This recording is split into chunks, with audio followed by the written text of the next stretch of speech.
아멘. 주님께 영광의 박수 돌리십시다. 오늘 설교 제목을 살아있는 믿음이라 이렇게 정해봤습니다. 따라합시다. 살아있는 믿음으로 섭시다. 한국 기독교가 전파된 지 100년이 넘었습니다. 100년이 넘었는데 문제들이 드러나고 있는데 그중에서 제일 심각한 문제는 교회 안에서 믿음 없는 교인이 늘어나고 있다는 것입니다. 아이들도 보면 퍼센트율로 보면 엄마 아빠 때문에 교회를 다니는 아이들이 절반을 넘어서고 있습니다. 언제가 우리 아들도 그런 이야기를 하더라고요. 아빠가 목사만 아니면 교회를 안 다닐 것을 그렇게 이야기를 하더라고요. 교회 안에도 보면 일반 성도들과도 한 절반 정도의 사람들은 가족들 때문에 교회를 다니는 사람들이 많이 있습니다. 어떤 분은 또 그런 이야기예요. 왜 오늘은 또 내 이야기를 한다냐? 그러실 분이 있는가 모르겠어요. 가정의 평화를 위해서 교회를 다니신 분들이 있어요.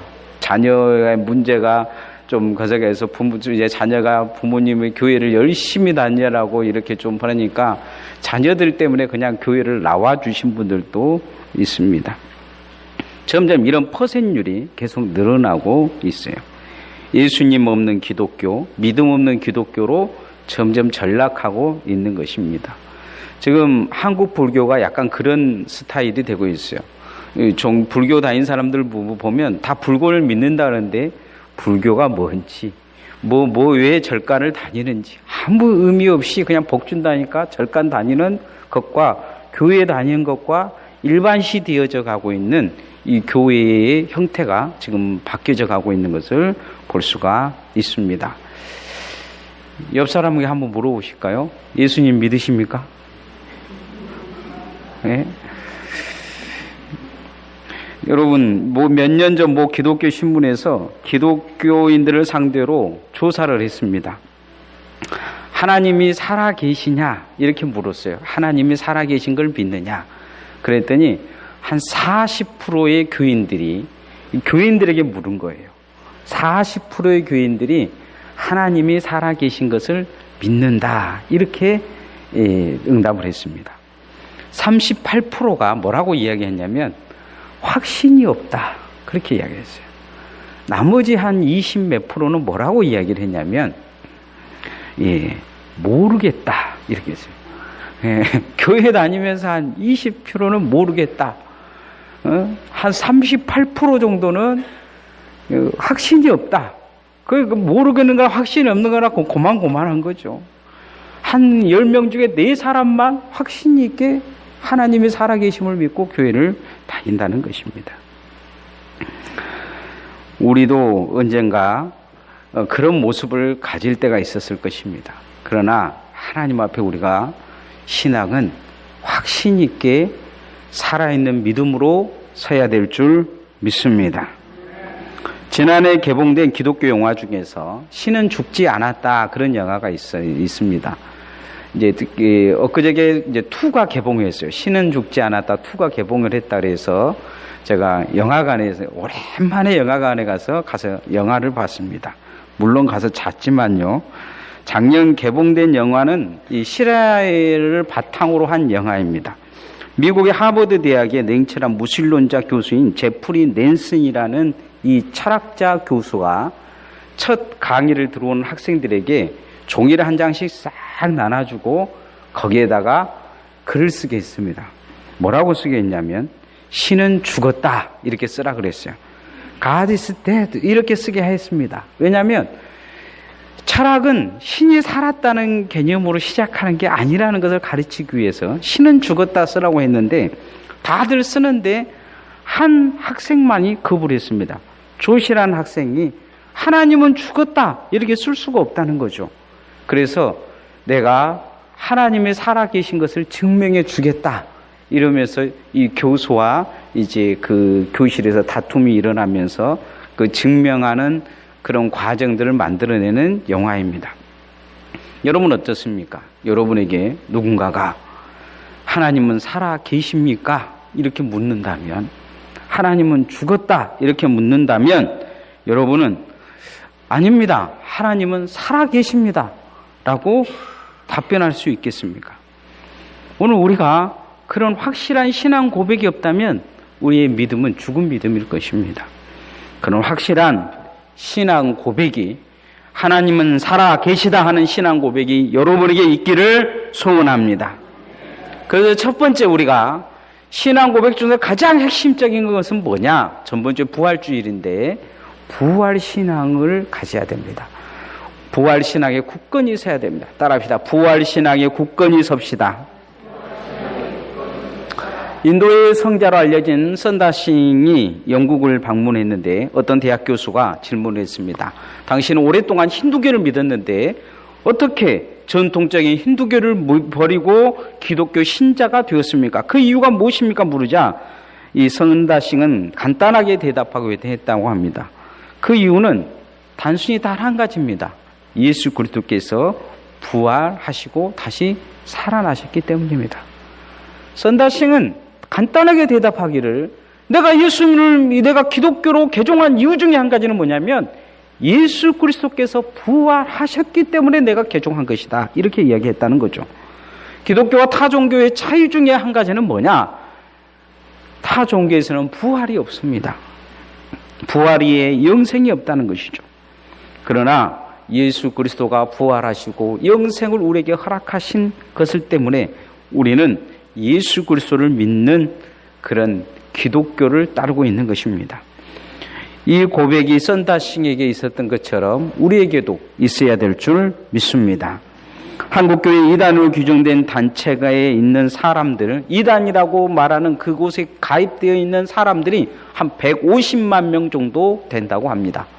근데 이 이단들의 최고의 특징 중에 가장 불확실한 것 중에 한 가지가 뭐냐?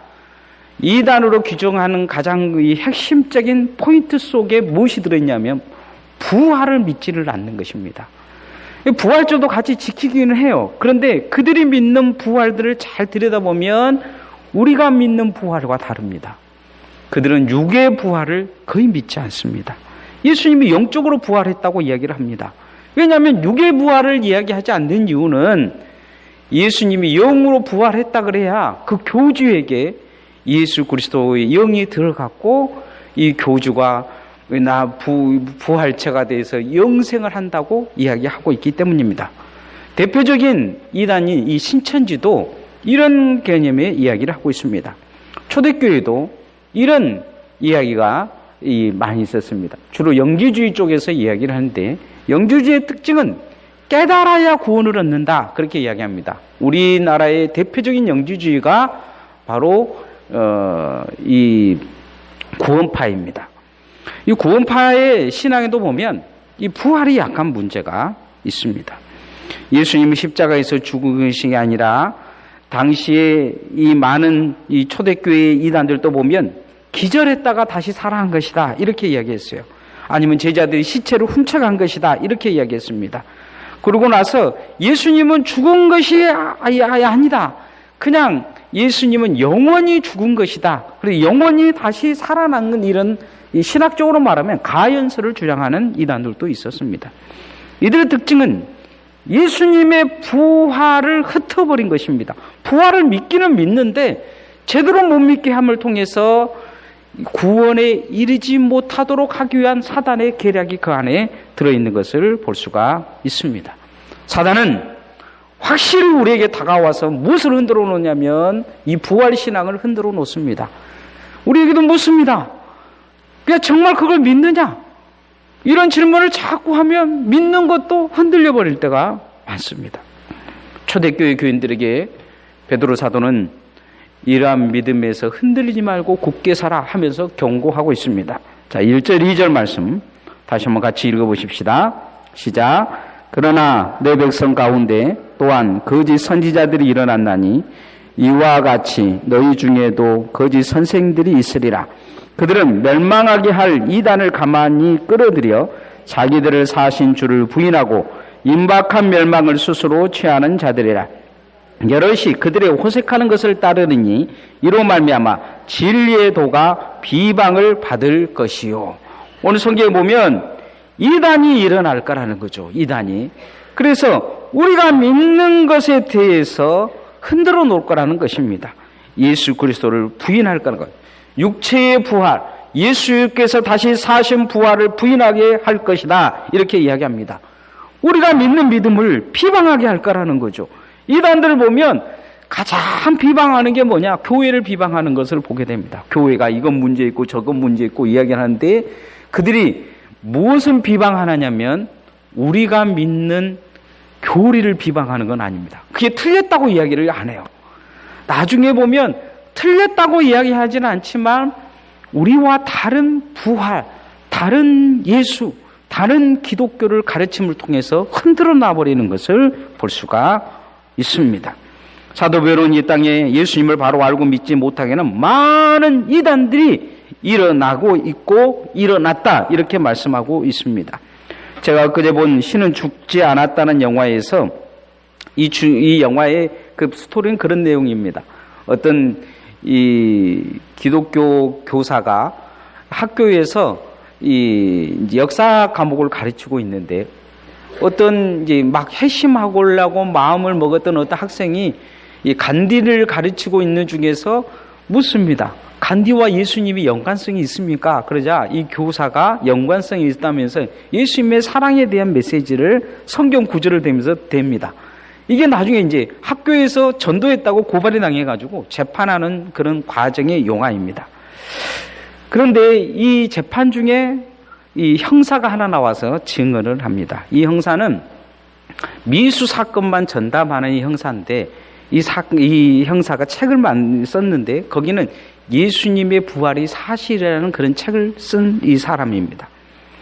이 변호사가 묻습니다. 당신이 어떻게 그렇게 예수 그리스도의 부활이 정말이라고 생각하십니까? 그러자 이 형사가 그런 이야기를 합니다.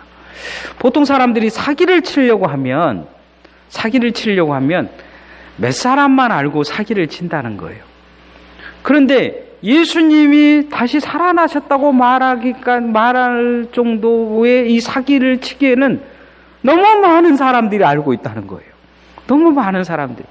보통 사기를 치려면 사기친 사람들이 두세 사람만 봤다고 이야기하고 우리가 보고 봤으니까 이런 식으로 끝내고 해야 되는데 너무 성경에 너무 많은 사람들이 예수님의 살아계심을 봤다고 증언하는 사람이 너무 많이 나와 본다는 거죠.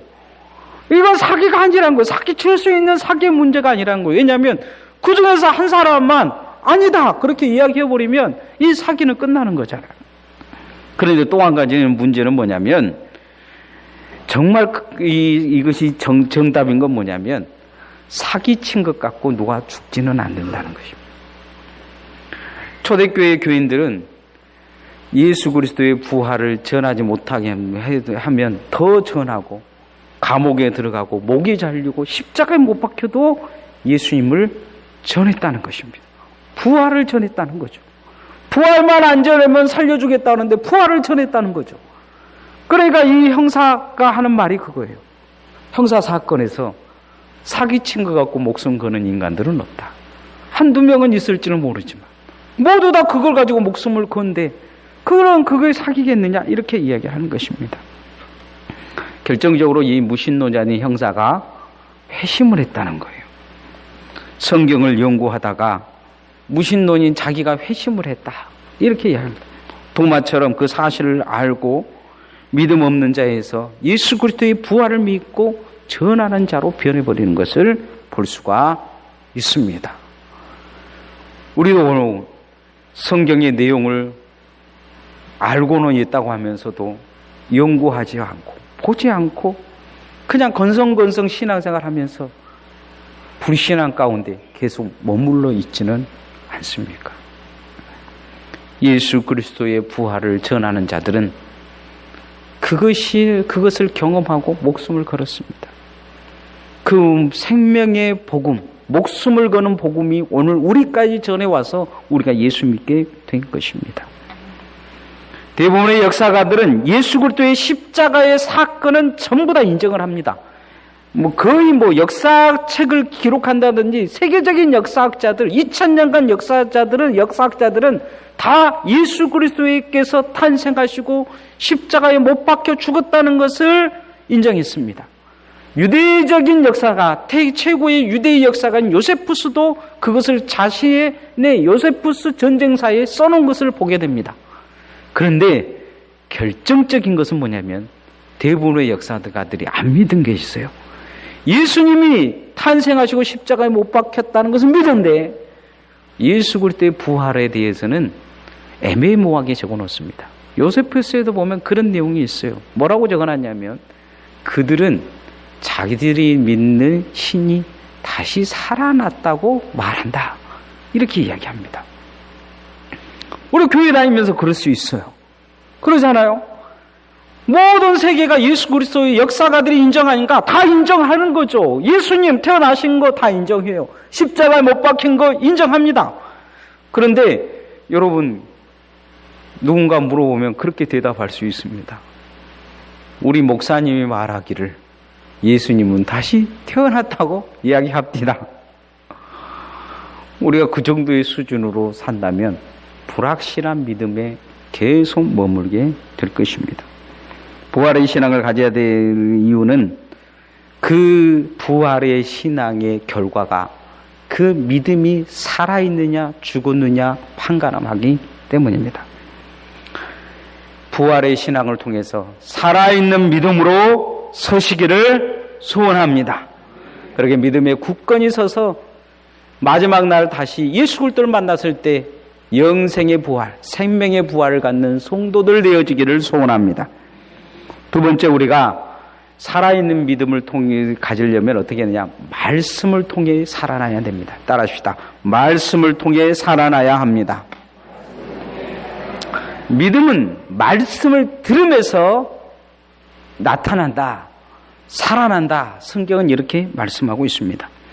1975년 영국의 재무장관이었던 이 니틀톤이라는 사람이 있었습니다. 이 사람과 또 그의 친한 친구 길버트 웨스트라는 법률학자가 있었습니다. 이 두 사람이 대표적인 무신론자였어요. 이들이 의기투합을 해서 둘이 만나고 이야기를 합니다. 성경이 허구라는 것을 우리가 학적으로 연구를 해가지고 책으로 만들어내서 이 역사에 남는 일을 하자. 둘이서 헤어져 가지고 이제 성경을 연구하기 시작을 합니다. 한참 지나고 나서 이제 책을 집필할 쯤 됐을 때 두 사람이 다시 만났습니다. 그럴 때 이들이 이 니틀톤이 웨스트에게 묻습니다. 잘 연구했어? 책 쓸 준비가 돼 있는가? 이렇게 묻자 웨스트가 대답을 합니다. 글쎄, 내가 예수 그리스도에 대한 모든 자료를 조사하고 특히 예수의 부활을 조사했는데 복음서에 나타난 예수의 부활이 정말 일어난 사건이라는 것에 결론에 다다랐네. 미안하네. 나는 예수가 십자가에 죽었고 그가 다시 살아난 것을 쓸 수밖에 없는 그런 상황에 놓여져 있네. 내가 글을 쓴다면 예수 그리스도의 부활을 증거하는 책을 쓸 것에 이렇게 이야기하다. 이 니틀톤이 깜짝 놀라면서 그래 하면서 니틀톤이 이야기하더라는 것입니다. 자네가 그렇다면 나도 솔직히 대답할 텐데 나도 성경을 연구하고 결론에 다다랐는데 성경은 사실이라는 것을 내가 결론을 내렸네. 이 니틀톤과 웨스트는 예수 그리스도의 부활과 성경의 허구성이라는 것을 증명하기 위해서 성경을 읽다가 성경 속에서 하나님을 만난 것입니다. 무엇이 이들을 바꾸고 있겠습니까? 사람의 소리가 아닌 하나님의 말씀이 그 안에 역사한 것입니다. 하나님의 말씀이 살아있기에 말씀을 접하는 자는 생명의 진리를 먹는 자는 그 생명을 얻게 되어 있습니다. 여러분, 하나님의 말씀을 통해 생명의 말씀을 생명으로 먹어감을 통해 믿음이 살아나기를 소원합니다. 사단은 성도를 죽이기 위해서 가장 먼저 하는 게 뭐냐? 하나님의 말씀을 곡해하게 만들어버리는 것입니다. 정확히 듣지 못하게 만드는 거예요. 정확히 그 말씀 속에 생명을 부어넣지 못하도록 독약을 타버리는 것입니다. 아무리 좋은 약이라도 아무리 좋은 음식이라도 산삼이라도 거기에다 독약을 집어넣으면 그것은 독약이지 그것은 약이 아닌 때 못 되는 것입니다. 우리는 하나님의 말씀에 독을 넣는 이 사탄의 곡해를 조심해야 됩니다. 내 안에 욕심, 내 안에 죄, 이것도 조심해야 됩니다. 말씀을 살아있는 말씀으로 내게 생명 양식으로 먹으면 우리 영혼이 살아날 줄 믿습니다. 자, 3절 4절 말씀 같이 한번 읽어보십시다. 시작. 그들이 탐심으로써 지어낸 말을 가지고 너희를 이득을 삼으니 그들의 심판은 1절부터 지체하지 아니하며 그들의 멸망은 잠들지 아니하니라. 하나님이 범죄한 천사들을 용서하지 아니하시고 지옥에 던져 어두운 구덩이에 두어 심판 때까지 지키게 하셨으니. 오늘 3절의 말씀에 보면 탐심으로 지어내는 말을 가지고 너희들의 이득을 삼으니 이렇게 말합니다. 사단이 하는 거죠. 성경은 하나님의 말씀이지만 사단은 이것을 자꾸 곡해합니다. 아담과 하와가 범죄한 이유가 어디에 있습니까? 하나님은 선악과를 먹으면 정령 죽으리라 말씀하셨는데 사단은 그렇게 말하지 않습니다. 죽지 않을 것이다 이렇게 이야기합니다. 이 불확실한 신앙을 가지고 있는 화에게 정령 죽으리라 하나님은 그래서 죽을까 하노라 이렇게 말하는 이 불확실한 신앙에다가 독을 타버립니다.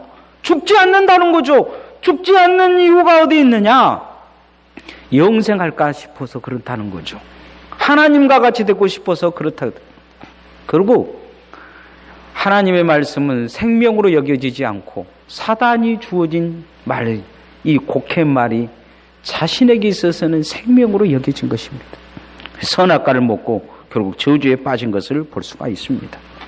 하나님이 이 곡해하는 사단을 예수 그리스도의 십자가 위에 어디에다 갖다 놓으셨느냐? 지옥에다 갖다 놨다 오늘 이야기를 합니다.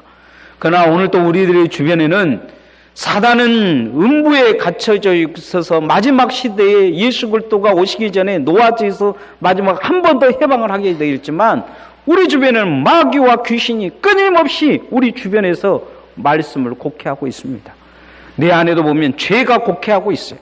내 욕심이 곡해합니다. 말씀을 듣지 못하게 하고 깨닫지 못하고 흔들어 놓는 것을 볼 수가 있습니다. 말씀대로 살면 하나님 앞에 은혜롭게 산다는 것을 우리는 알고는 있지만 그러나 우리의 죄는 끊임없이 그 말씀은 문제가 있다 이렇게 이야기를 합니다. 하나님 앞에 말씀을 생명력 있게 들으시기를 소원합니다. 히브리서 4장 12절에서 13절 말씀에 보면 하나님의 말씀은 살았고 운동에 있어 좌우에 날선 어떤 곰보다 예리해 혼과 영과 및 관절과 골쇠를 찔러 쪼개며 또 마음의 생각과 뜻을 감찰하라니 이렇게 말씀합니다. 하나님의 말씀이 내 삶을 관찰하고 나를 치료하고 나를 변화시킬 수 있도록 말씀 앞에 여러분을 내어놓으시기를 소원합니다.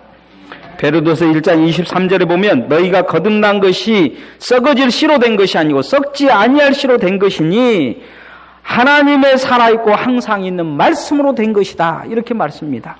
우리가 구원받은 것은 생명력이 있는 하나님의 말씀으로 되어진 거라는 것입니다. 여러분 그렇게 하나님의 말씀으로 살아나는 성도들 되어지기를 소원합니다.